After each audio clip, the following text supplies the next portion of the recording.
Cuando venía hacia acá, estaba escuchando el testimonio de varios hermanos, ya uno más veterano, tiene 70 años, y otro más jovencico, ¿no? Y la verdad es que ambos coincidían en cómo, en la necesidad que tiene la Iglesia actual de mirar a las generaciones futuras. Porque, y para mí ha sido un desafío, ¿no? Porque muchas veces cuando nos planteamos, pensamos en hacer el culto a Dios, es evidente que tal y como lo hacemos hoy en día, tanto en esta iglesia como en la mía o en otras, inevitablemente la forma en la que se hace responde a un momento cultural, porque en la época de Jesús, por ejemplo, o hace 500 años o 700 años, el culto a Dios era diferente, tenían los mismos elementos, el mensaje era el mismo, pero había elementos diferenciadores que respondían a la cultura de ese momento, ¿no? Y eso es algo que me ha hecho mucho que pensar, porque también leí un artículo de un hermano ya hace tiempo que decía, el título del artículo hablaba, enseña como Pablo, pero predica como Jesús. Y muchas veces lo que hacemos, por lo menos yo me incluyo, es cogemos las cartas de Pablo y predicamos como Pablo escribía. Sin embargo, Jesús no hacía así. Jesús no hacía así. Entonces es algo que me hace mucho que pensar.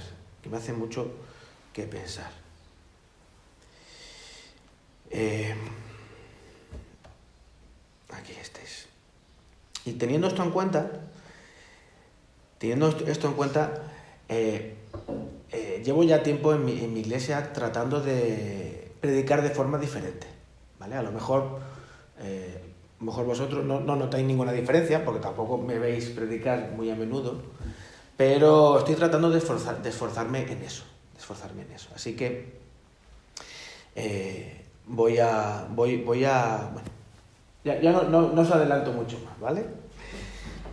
También cuando empezamos el año me gusta plantearme yo a mí mismo cuáles son un poco cómo ha ido el año y un poco los retos o las metas o los objetivos para el año nuevo.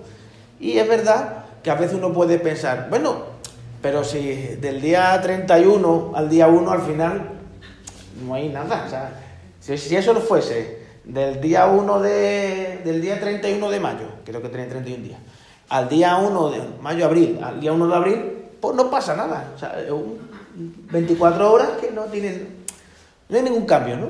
Pero parece que del 31 de diciembre al día 1 de enero, pues las cosas parece que tienen que ser completamente diferentes, ¿no? Como si fuese una cosa que nosotros mismos nos hemos inventado para que eso sea así, ¿no? Y es verdad que a veces hay ese elemento de que nosotros los seres humanos pues nos inventamos cosas. Pero también es verdad que nosotros biológicamente estamos preparados para que cuando llega el invierno las horas de sol bajan, entonces todo nuestro estado vital también desciende. Nos volvemos más metidos hacia adentro, no salimos tanto a la calle. Y claro, inevitablemente nos invita al recogimiento, al reflexionar. Llega el día 1 y mi abuelo decía un refrán, ¿qué es esto, no? El niño naciendo, los días creciendo. Quiere decir que evidentemente cuando va llegando el 25, el 26, ya las horas de sol empieza el sol a durar más tiempo. Ya los días no se acortan, sino que empiezan a ser más largos.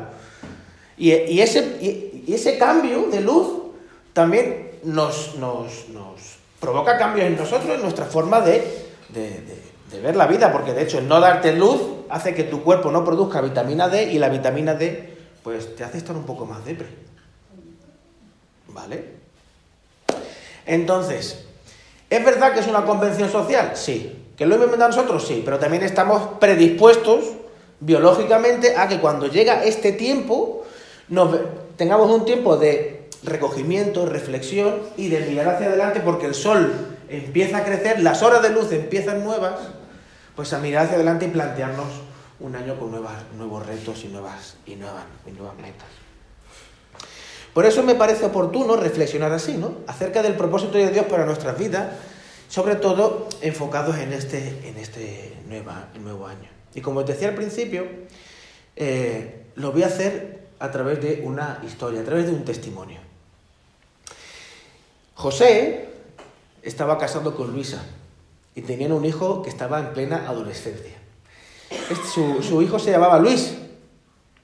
José llevaba, pues más o menos desde agosto, septiembre del año 24, pues viviendo un tiempo de cierto desconcierto, ¿no? No era algo que le tuviese tremendamente preocupado, ¿no? Pero había días en los que cuando llegaba, ya los niños se habían acostado, ya había cenado, había estado el ratito de sofá con la mujer, pues se metía en la cama y tenía un desconsuelo, ¿no? Un run, ¿no? Un darle vueltas a la cabeza con cosas, como con un cierto descontento, ¿no? Pero bueno, igual, se dormía, se levantaba al día siguiente y la vida continuaba. Y en esa época, en una de sus lecturas de la palabra, pues se le grabó Jeremías 18, del 1 al 6.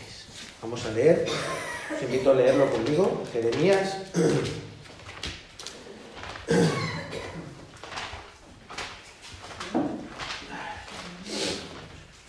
18, del 1 al 6. Y dice el texto: palabra que vino a Jeremías de parte del Señor, diciendo: levántate y desciende a la casa del alfarero, y allí te haré oír mis palabras. Entonces descendí a casa del alfarero, y aquí estaba allí haciendo un trabajo sobre la rueda. Y la vasija de barro que estaba haciendo se echó a perder en la mano del alfarero. Así que volvió a hacer de ella otra vasija, según le pareció mejor al alfarero. Entonces vino a mí palabra del Señor diciendo: ¿no puedo yo hacer con vosotros, casa de Israel, lo mismo que hace este alfarero? Declara el Señor: he aquí como el barro en manos del alfarero, así sois vosotros en mi mano, oh casa de Israel. Como ya os he dicho, José y Luisa tenían un chico adolescente que se llama Luis. Pues Luis, en esa época de la adolescencia, pues hay un momento en el que normalmente tanto los chicos como las chicas pegan un estirón, y claro, si te has llevado 6 o 7 meses sin verlo, cuando lo ves, dices: madre mía, chiquillo, ¿qué te ha pasado? Chiquilla, ¿qué te ha pasado? ¿No? Es como si cogieran a nuestros niños, los metieran en algo y los estirasen, ¿no? Le ves los brazos muy largos, las patas muy largas, muy canijos, todo muy estirado, hasta la cara se les estira, ¿verdad? Pues era evidente que Luis había pegado ese cambio. Y, claro, los papás decían: ya se nos está haciendo mayor. Eso en la adolescencia, eso de ser el protagonista de todas las conversaciones, sobre todo al principio: ay, mira, qué grande te has puesto, cómo estás, ¿no? A eso a los chavalotes, hombre, les gusta, pero por otro lado, les da tanta vergüenza que quieren esconderse y huir, ¿verdad? Es una sensación ahí de contraposición. Y claro, nosotros que ya estamos maduritos, pues a veces se nos olvida eso. Y en esta época hay muchos cambios en nuestro cuerpo y la vida la vivimos de una forma muy intensa. Es que dejar de ser niño para comenzar a ser adulto es un proceso. De hecho, yo que me considero adulto, aún entiendo que estoy en proceso de aprender, porque nunca se termina de ser adulto y de aprender a ser mayor. Como os he comentado, eso de ser mayor a Luis le gustaba. Le gustaba porque, claro, el ser mayor, ya disfrutas de las ventajas de ser mayor. Ya puedes salir con tus amigos sin tus papás, ya puedes acostarte un poco más tarde, ver películas para mayores. sobre todo las de Marvel, esas que son más 16, pues las de Marvel, que tienen un poco más de violencia, ¿no? Pero ya te dejan verlas, ya las puedes ver con tus padres, te acuestas más tarde que tu hermano más chiquitillo. Pero Luis guardaba un secreto que no se lo había dicho a nadie. Sus padres lo sabían, pero no porque él se lo dijera, sino porque sus padres lo habían observado. Es que Luis, ya que era mayor, a Luis le gustaba jugar con la plastilina. Claro, jugar con la plastilina lo hacen los niños más chicos, de 7, 8 años, 10 años, pero ya Luis, que era mayor, y le daba cosilla, ¿no? Le daba cierta cosa decírselo incluso a los amigos. Pero Luis, de vez en cuando, pues se metía en su cuarto, cogía la plastilina y se ponía a jugar. Los padres sabían, como os he dicho, sabían ese secreto, y cuando Luis, pues bueno, se iba a su cuarto y se ponía a jugar, ellos no decían nada. Simplemente se asomaban hacia la puerta y sonreían, disfrutando de ver a su niño crear esas historias, ¿no? En las que con la plastilina se creaban mundos fantásticos, en los que siempre había algún elemento en el que él era el protagonista o compartía el protagonismo con otras personas. Y le ayudaba a esto a recordar escenas de su propia infancia. En una ocasión en la que Luis estaba en su cuarto jugando con plastilina, los padres escucharon un ruido tremendo, muy fuerte, como si alguien estuviese discutiendo en el cuarto, pero si Luis estaba solo, ¿con quién iba a estar discutiendo? Pues los padres se acercaron, como ya os he comentado, tenían de costumbre, para ver qué es lo que estaba pasándole allí. Claro, es verdad que a veces Luis pues montaba un poco de jaleo, porque las historias de conquista, de llegar a un planeta y descubrir el planeta, luchar contra monstruos, pues claro, eso siempre monta un poco de jaleo, ¿no? Pero lo que le pasaba a Luis, en ese momento los padres no se lo creían. Cuando se asomaron a la puerta, vieron a su hijo hablando con un astronauta que él había diseñado, y Luis le decía que no se debía de quitar el casco, porque la atmósfera del planeta que estaba descubriendo, que estaba comenzando a descubrir, pues era una atmósfera irrespirable, y que si se quitaba el casco, pues se iba a morir. Luis había modelado un astronauta, y mientras avanzaba en el juego, iba modelando el planeta. Él modeló al astronauta pues con mucho detalle. Le hizo el casco, los guantes, la escafandra, le puso el escudito de la empresa, y claro, pues se gira y coge plastilina, estaba diseñando un planeta inexplorado, estaba diseñando un árbol con las raíces hacia el cielo y la copa en el suelo. Muy raro, pero claro, es que era un planeta inexplorado, no era algo conocido. Pero en una de las ocasiones en las que se giró para seguir diseñando, se dio cuenta, le pareció que algo raro le había pasado al astronauta. Y él se decía, bueno, no puede ser, parece que se ha quitado el casco al astronauta. Pero si yo no se lo he quitado, ¿cómo se lo va a quitar él? Claro, la atmósfera, una vez más, la atmósfera no es respirable. Y estar mucho tiempo sin el casco, pues es peligroso. Entonces, en una de estas que se gira, vuelve a prestar atención al astronauta, y efectivamente estaba sin casco. Pero si Luis no le había quitado el casco, ¿cómo se le había quitado el casco al astronauta? Y esto le había pasado ya varias veces. Luis había escuchado en la iglesia a la que asistía con sus padres una frase que venía en la Biblia. Él sabe que lo dijo un tal Jeremías, no se acuerda muy bien dónde está.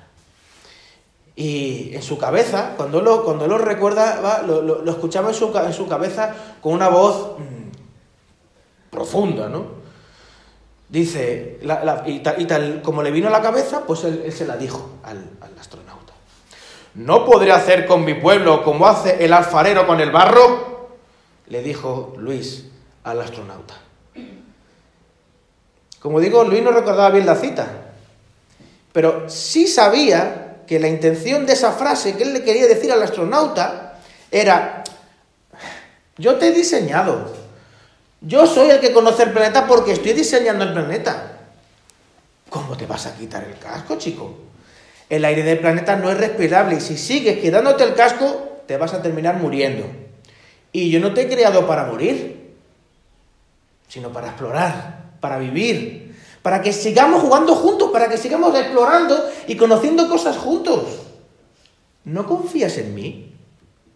En este planeta hay muchas cosas nuevas y maravillosas y me gustaría compartirlas contigo. No te quites el casco, por favor.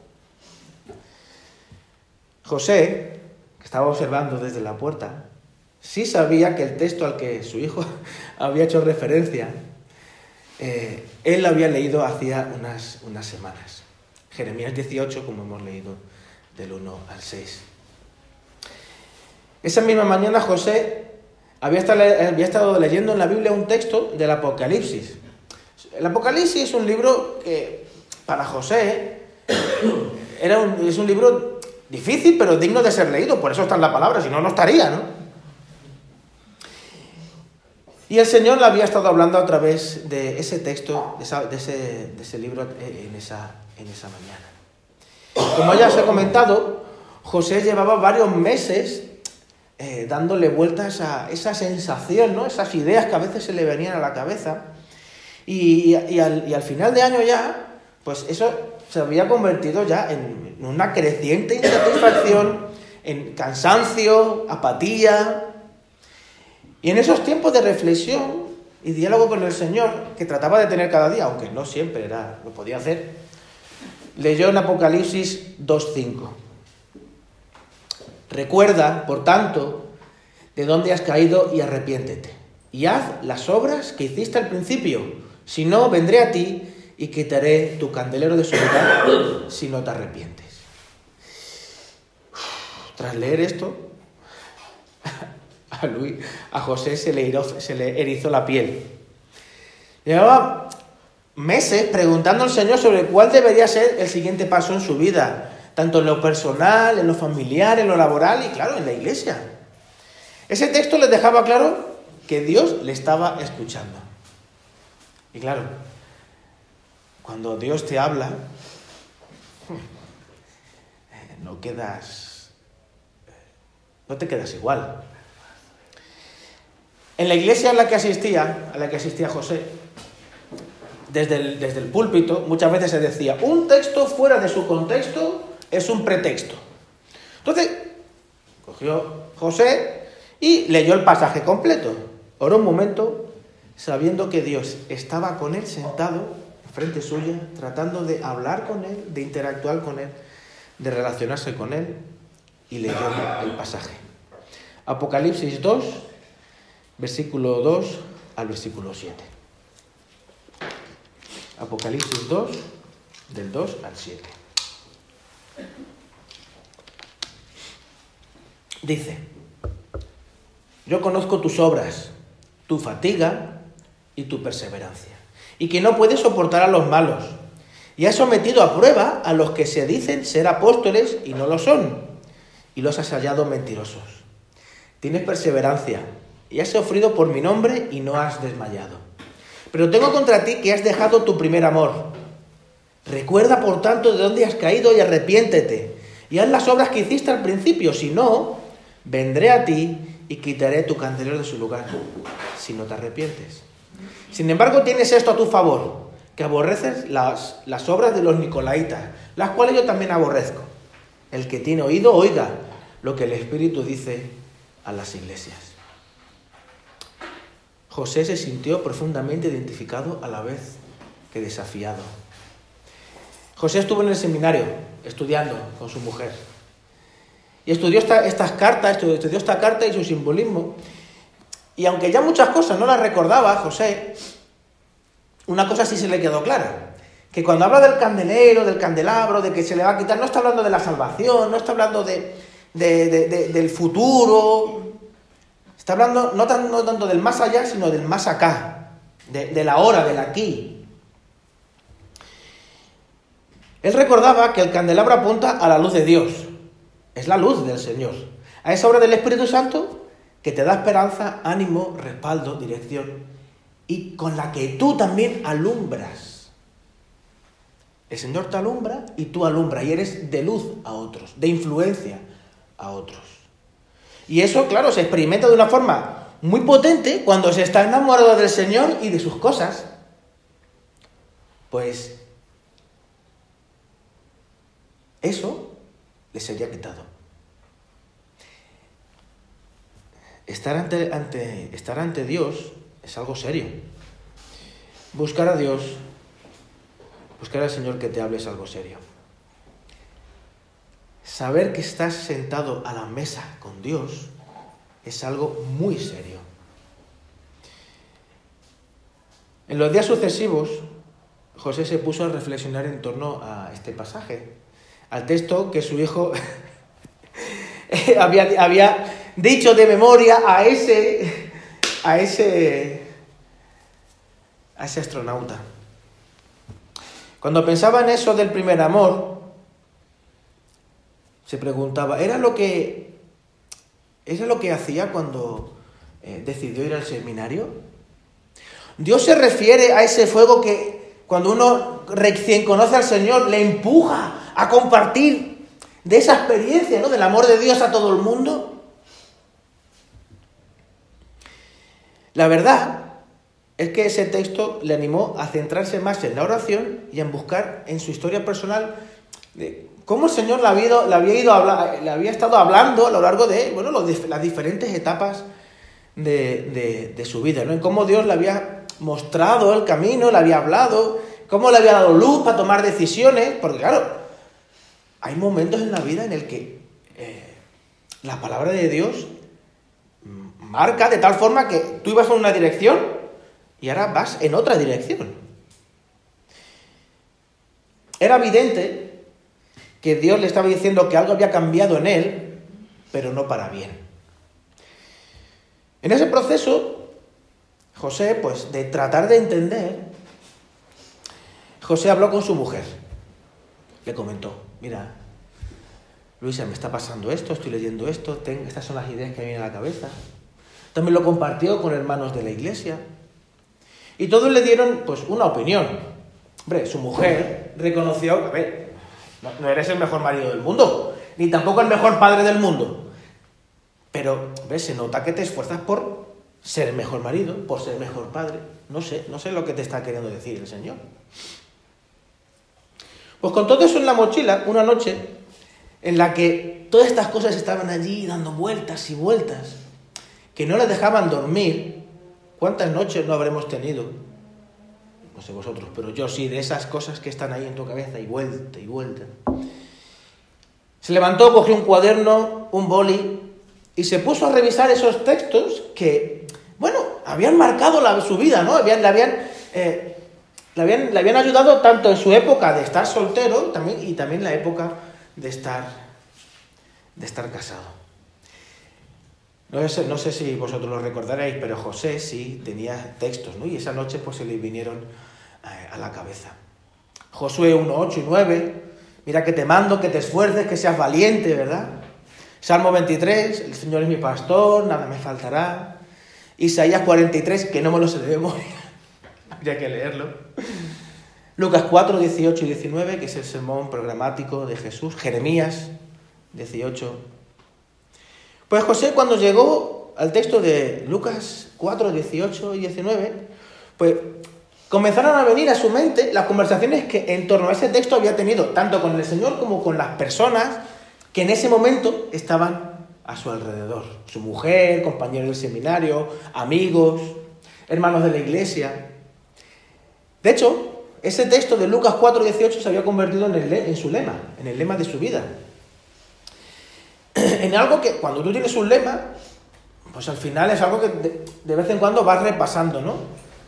Pero es verdad que a José era algo que había aparcado. No había revisado ese lema tantas veces como debería de haber revisado.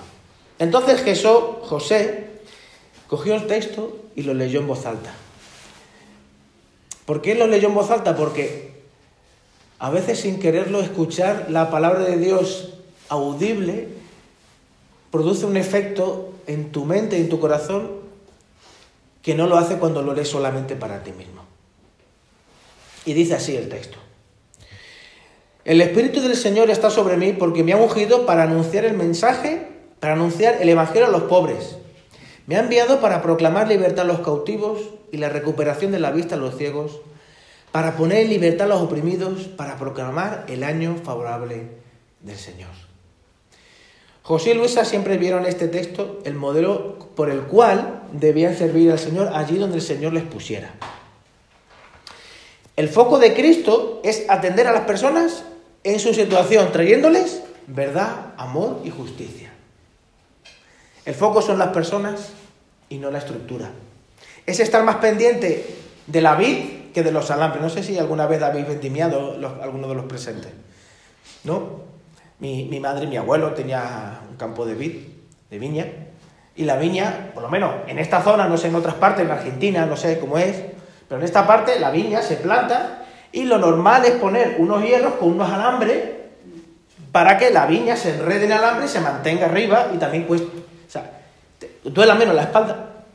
Y también la uva se solee y coja mayor grado de alcohol y de azúcar. Pues Jesús estaba más preocupado de la vid que de los alambres. Jesús está más cerca de la necesidad de la persona para tratar de conectar con ella que de decirle lo que tiene que hacer sin acompañarla en el proceso.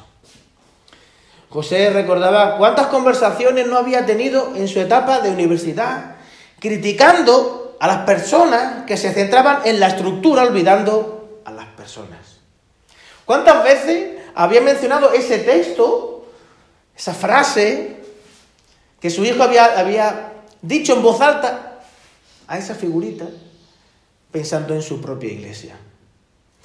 Sin embargo, el Señor le estaba mostrando que aquello que tanto había censurado, que tanto había criticado, ahora estaba en él. Que si seguía así, se transformaría en aquello que siempre dijo que yo nunca voy a hacer esto, nunca voy a decir esto, nunca lo voy a hacer así. Y corría el peligro de transformarse en eso de lo cual él siempre había huido. Luis, su hijo Luis, sin saberlo, se había convertido en la voz de Dios, que ayudó a sus padres a reenfocarse. Y la vasija de barro, dice Jeremías, que estaba haciendo se echó a perder en la mano del alfarero, así que volvió a hacer de ella otra vasija según le pareció mejor al alfarero. Entonces vino a mí palabra del Señor diciendo: no puedo hacer yo con vosotros, oh querida iglesia, Cristo viene, lo mismo que hace este alfarero, declara el Señor. He aquí, como el barro en mano del alfarero, así sois vosotros en mi mano, querida iglesia, casa de Israel. Es fácil infravalorar a los más pequeños. Dios no lo hace. Es fácil centrarse en lo urgente y perder de vista lo importante. Es fácil depositar en los demás responsabilidades que en el fondo son nuestras. Y no reconocer eso es mentirnos a nosotros y al Señor. Para Luis, su niño, el hijo de José, el astronauta parecía que estaba cobrando vida y que él mismo se quitaba el casco como acto arriesgado de desobediencia y de soberbia. Sin embargo, no se daba cuenta que al final era él el que al girarse con el pie le daba al astronauta y le quitaba el casco. ¿Cuántas veces no nos ha pasado a nosotros como a Luis? Que pensando que estamos haciendo cosas maravillosas, simplemente en el gesto de girarnos, para hacer esas cosas maravillosas, ya estamos haciendo daño a lo que pensamos que estamos haciendo tan maravilloso. En este nuevo año el Señor tiene cosas nuevas, personas nuevas, relaciones nuevas. Mi oración es que seamos como Luis o como sus padres. Estemos atentos a la voz de Dios, aunque no nos acordemos bien del texto bíblico. Pero el Señor pone palabra. Porque Él quiere moldearnos, Él quiere hacer algo nuevo. Y quiero acabar con esta pregunta. ¿Podrá hacer como el alfarero hace con el barro en ti, en mí, en esta iglesia? Pues voy a orar para terminar, ¿vale? Señor, te agradezco, Señor, que tú seas el alfarero y no otra persona, otro Dios, otra idea, otra ideología. Gracias, Señor, por dejar estos textos aquí en la palabra, Señor, que nos inspiran a buscarte, Señor, a centrarnos en lo que tú quieres, Señor, y nos invita a tener una confianza como la de un niño, Señor. Señor, ayúdanos a confiar en ti. Ayúdanos, Señor. Tú bien sabes cómo está nuestro barro, Señor. Si está muy seco, que el agua de tu Espíritu, Señor, lo moje y lo ponga blandito. Necesitamos que tus manos, Señor, nos toquen, nos ablanden, nos hagan moldeables, flexibles. Porque es verdad, Señor, este nuevo año comienza, vienen nuevos retos, vienen cambios, adaptaciones, personas y relaciones, Señor. Ayúdanos, Señor, a centrarnos como tú lo haces, Señor, en la vid y no en los alambres. Te agradezco, Señor, que seas tú el que nos toca, nos guía y nos transforma, Señor. Gracias por ser quien eres. En tu nombre, Jesús. Amén.